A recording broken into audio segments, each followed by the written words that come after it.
Good morning out there, out there, from in here, out here. We're in the office of our new place today. Julie's off to get a cup of coffee. I have my slurp cup. Vivi's nose. Where's Vivi? Down below. You're down on the rug, aren't you? Yeah, down on the rug. So welcome to the Sentimentalist. Hi there, Mark and Mariana and everybody else is out there. I gotta stretch up. Naturally, a slurp. A slurp would be good. Uh, you might hear a voice out there. Um, just just a minute here. I think I can get over there and shut the door.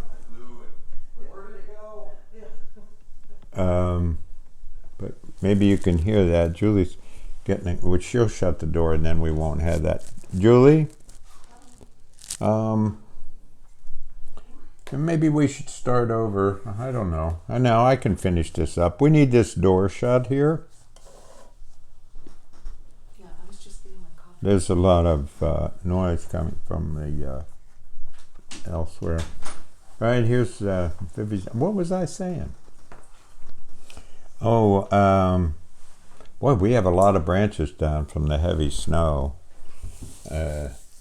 Big ones, and the neighbor has big ones down. It was heavy. That was the thing. It was really, really heavy. Don't forget about James Cruise's wonderful Kindness Will Save the World.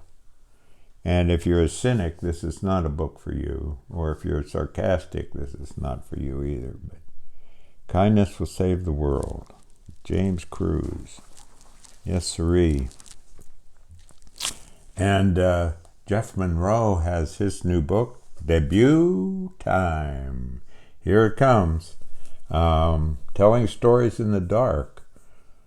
And it's getting wonderful response. It has... The stories are overwhelming, so we want to be prepared. They're really hard to take. They're stories of people who have survived very tough times. And speaking of that, slurp, Rosemary Watola Tromer, that I know a lot of you are familiar with, and I hope you receive her daily poem. She's been named the Poet Laureate of Evermore, and the first Poet Laureate of Evermore. And what's Evermore is a group or a not a corporation, what do you call it? Not a group, organization that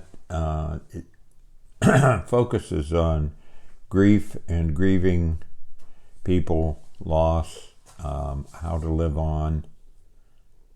And we're having a visit today from some people who lost their great grandson.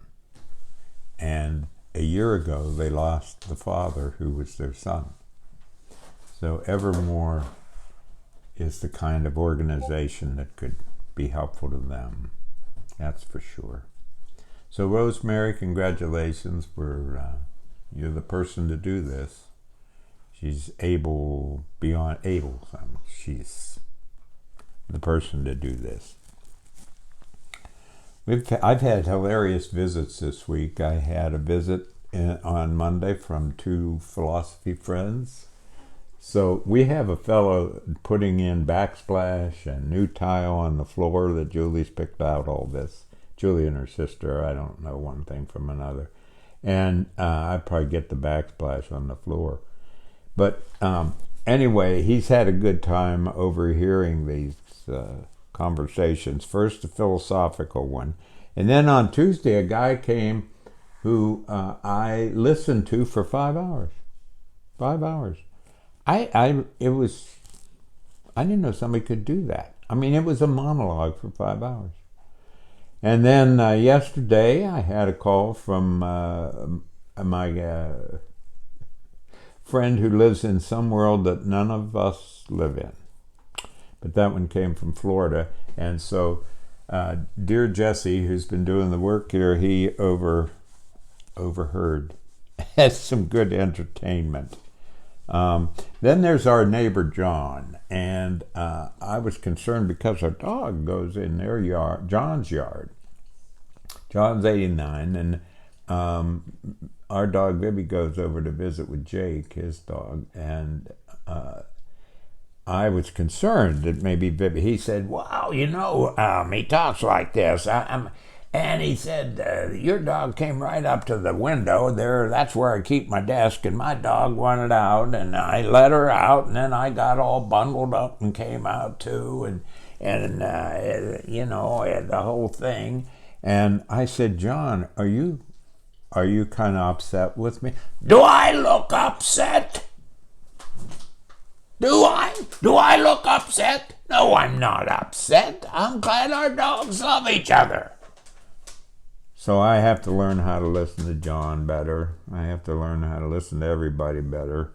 Our cats are hilarious. During the day, for some reason, they've turned into night cats. Now, the one, Jennifer, there's always a lump in our bed. And that's where Jennifer is. She was under there this morning before I even had the bed made. So I had to sort of over-lump her somehow. Yes. And of course, her daughter's staying with us. Boy, she reports from the adventures in elementary school land every day. Yesterday, they were screaming, some of them at each other, and swearing and saying things that I didn't know until I was a junior in college. Anyway, also, don't say anyway. Everybody says anyway. Anyway.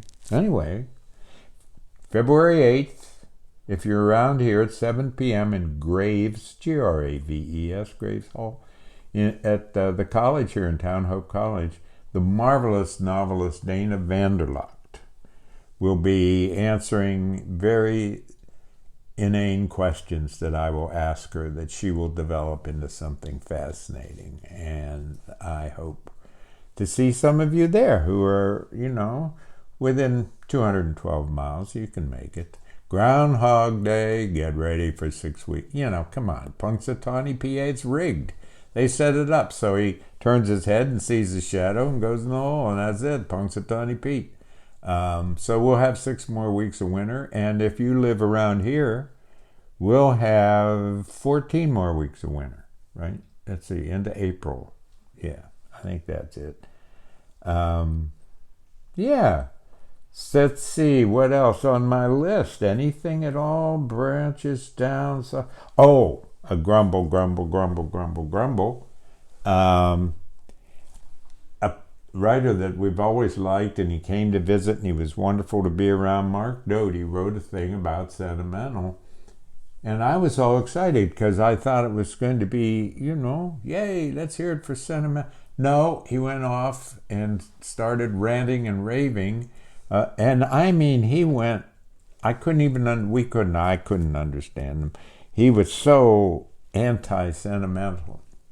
Well, what was interesting to me is when around the school, they often, in academic journals, let's say, and so forth, the way they often define sentimental was an overreaction to a stimulus.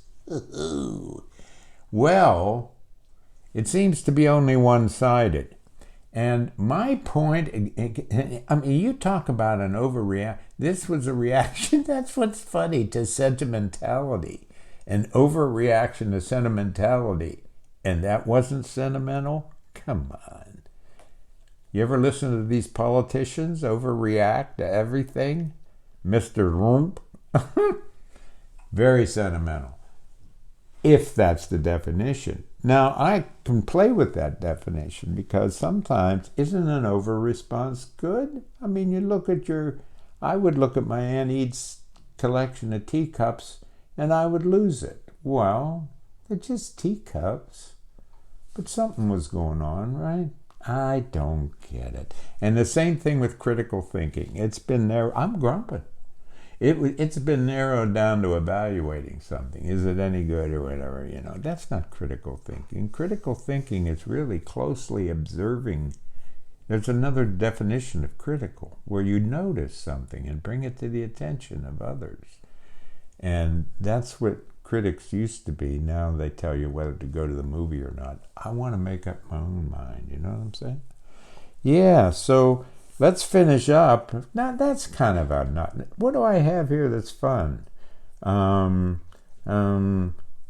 Jeff Monroe gave a very moving reading from his book. That's a good point to bring up, I think.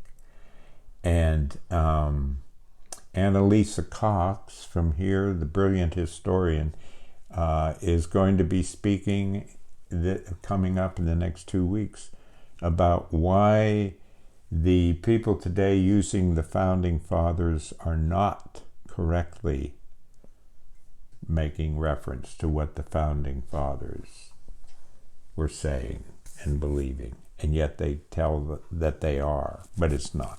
So that might be would be, it's not might, that would be an interesting lecture to take on. This is my desk, as you can see, which makes me pretty jolly when I look at it. Yeah. Here's our New Year's card that came in from, it's stuck.